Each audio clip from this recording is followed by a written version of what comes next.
last pass, and I should be done in about 5 minutes. As you can see, I'm running right down the row. What it does is, as you can see, I'm running right down the row. It does form of tillage for me. Kind of balling up right there a little bit.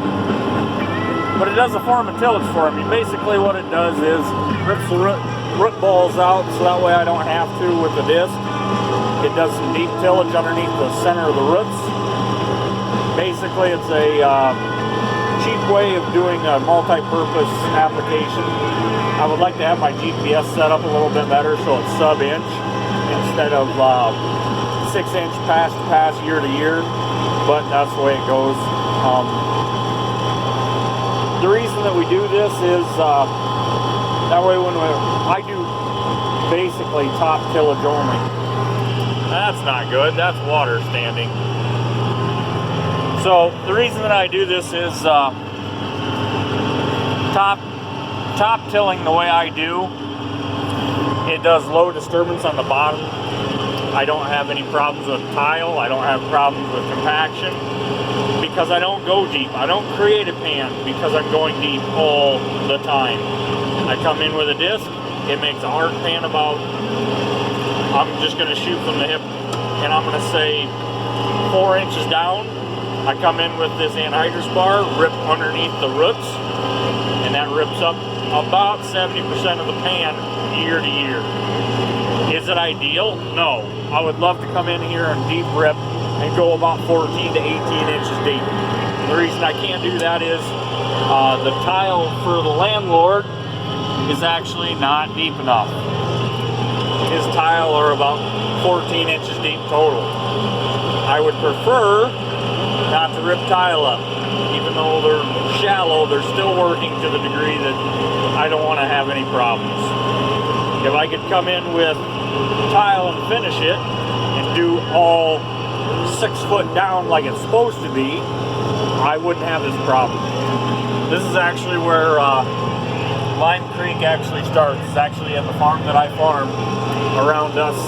It's a pretty decent creek. But anyways, as it stands right now, I'm going to flip this off for the last time. Right there. I'm going to hit my switch down here. Pull the anhydrous bar out. Not driving the creek. And I am officially done with anhydrous for the year. Took about 2 days to run about 215 acres. I've got roughly 185 units is what I put down on the corn on corn, and then over there I have beans going to corn, and I put down, don't quote me off the top of my head that I can think of, I think I ran 165 or 162 units an acre. Basically what I was trying to do is I'm trying to benefit from the previous ground being soybeans. So that way when we come in and run it for corn ground, we have an abundance of nitrogen. Usually there's 15 to 20 units of carryover, plus I put about 15 to 20 units of plow down. They actually came out and spread this with a floater, and you can kind of tell it over there, not really, but they do this with basically a big floater, a 3-wheel floater. They work really well. Last year I did my own. As I started my job at Deers, working at the engineering center, I don't have the time anymore. So I kind of kicked it to the back door, said screw it, I'm going to have, it's actually nutrient now, put it down, and I didn't want to, but the reason I had to was I was time crunched, and I'm pretty sure that I wasn't going to get it on myself. So that's an update for this year, for the spring anyways. I'll be posting more when it comes around time to plant, field finishing. I've got about 250 to 350 acres of soybeans to put down that I'm going to put down with our bean planter. I hope. Oh, she's getting a little hot. Our EGT gauge is just going wonky. I think I've got a connection issue. Putting about 300 and some odd acres of beans down for me and my dad, and then for my brother-in-law, I've got about 300 acres of soybeans for him that we're planting 15-inch rows. So the advantage of 15-inch rows is the coverage. Everybody complains about it because, oh my gosh, there's so much residue out here. Look at all that. I do corn on corn. I do corn to beans, and then I do beans from corn. So what I'm going to do right now, and I'll show you guys kind of what I do. I'm going to lift the bar up so that way we're not plugging the knives. And it's up enough. So every year our anhydrous guys, they come out and they have to change the filter out, at least clean it, because here lately the anhydrous has actually been, see, Dad kind of missed this, no GPS out here in the headlands, but that's about where we run, right there. So that's how deep I till. So normally I would come out here with gloves and goggles, but I'm just going to shut off the tank and I'm going to drain the system. The reason that I have to do this is, as you can see, we got about 15% left. The reason I got to do this is right up there at that cooling tower, there's actually a filter. And that filter,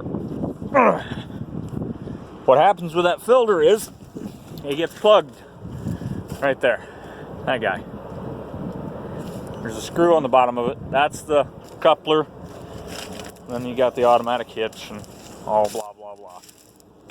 But anyways, the reason that we do this is they come out and they change that filter as soon as they pick it up. The reason they do that is, excuse me, for the flow. So instead of wasting that nitrogen and letting it go into the atmosphere and trying to kill the ozone, because us farmers were just terrible, just horrible farmers at that, I'm going to actually put it in the ground up here in the bottom ground. Maybe I'm going to let the GPS do it for me. There it goes. Steering wheel went went green. Spray went green. You can see I'm doubling up, changing the color. So I'm going to hit it. I'm going to drop it in the ground. Normally I don't run in fifth gear, which I'm in fifth gear. I'm not going to put it as deep. So there's my rate. Runs up to 185. There, that's better. So now it's fluctuating around a whole bunch.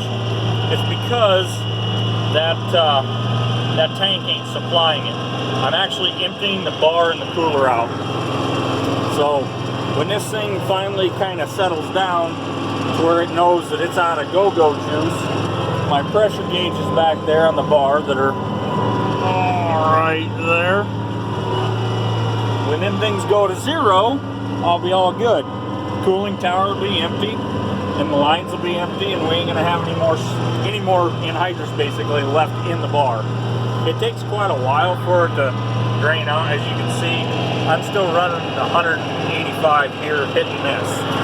The reason it's doing that is my speed's varying quite a bit because of the load of the bar. So my pressure's getting down there.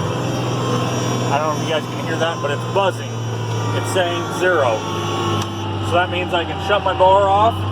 I can hit my decelerator. I can slow down a little bit. I don't have to be at that consistent speed anymore. I'm going to shut the nitro alert down. I'm going to turn this back. I'm going to shut all my booms off. Then I'm going to shut my power off. This is all shut off. My GPS is still running. And means I got my tank shut off and my line's all empty. I'm going to go back there and I'm going to unhook that, so that way when we go down the road you can kind of see what we have to do for a safety precaution. Kick my GPS out of the way.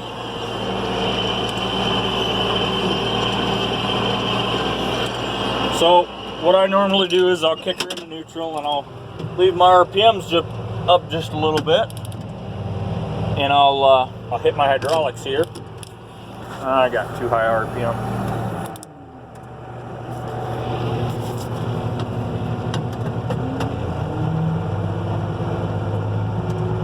So I hit my hydraulics, and what that's going to do is it's going to pull the bar up while I'm going to go back here and shut the valve down. So we got goggles. So I flip my hat around, put my goggles on. So I got my goggles on, I got gloves, the bar's flipping up. I step off to the side here so that way I don't get hit if the hose blows. And it reeks. This stuff is horrible. But anyways, so I'm gonna put my gloves on here. If I can do this one-handed. Put my gloves on. And I'm gonna go up here and I'm gonna take this valve, I'm gonna bleed it, make sure it is empty, so that way I don't get sprayed in the face. So, I'm gonna shut this valve off here.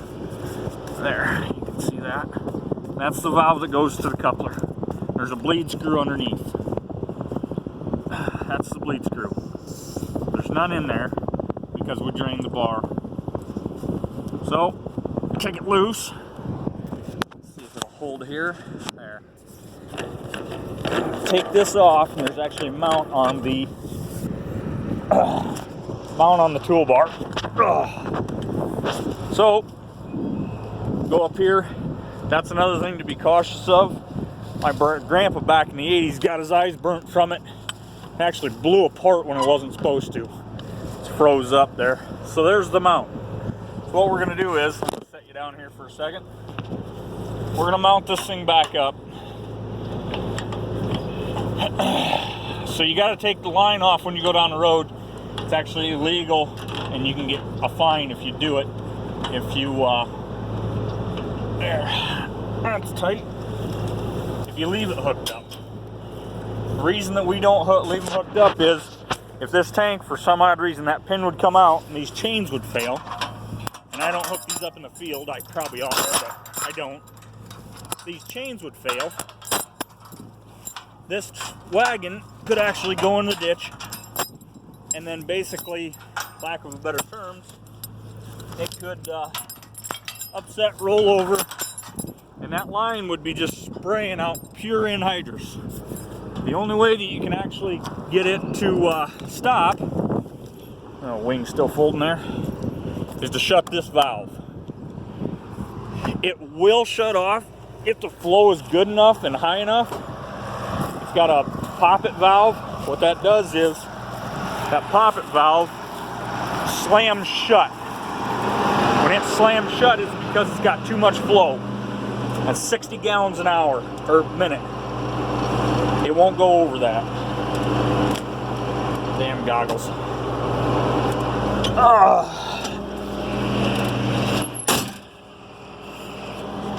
This bar actually has load check valves in the actual lift. So that way when it goes up, it can only go up so far. Then, once it's up so far, it'll only go down if it has pressure. Safety first, hit our flashers. Go down here, that's high of the high-low. Put it in first, we're gonna go down the road. I'm not gonna show you guys going down the road because this thing goes about 24 miles an hour and it can be a handful. So hopefully everybody has a good spring and be safe out there. See you guys.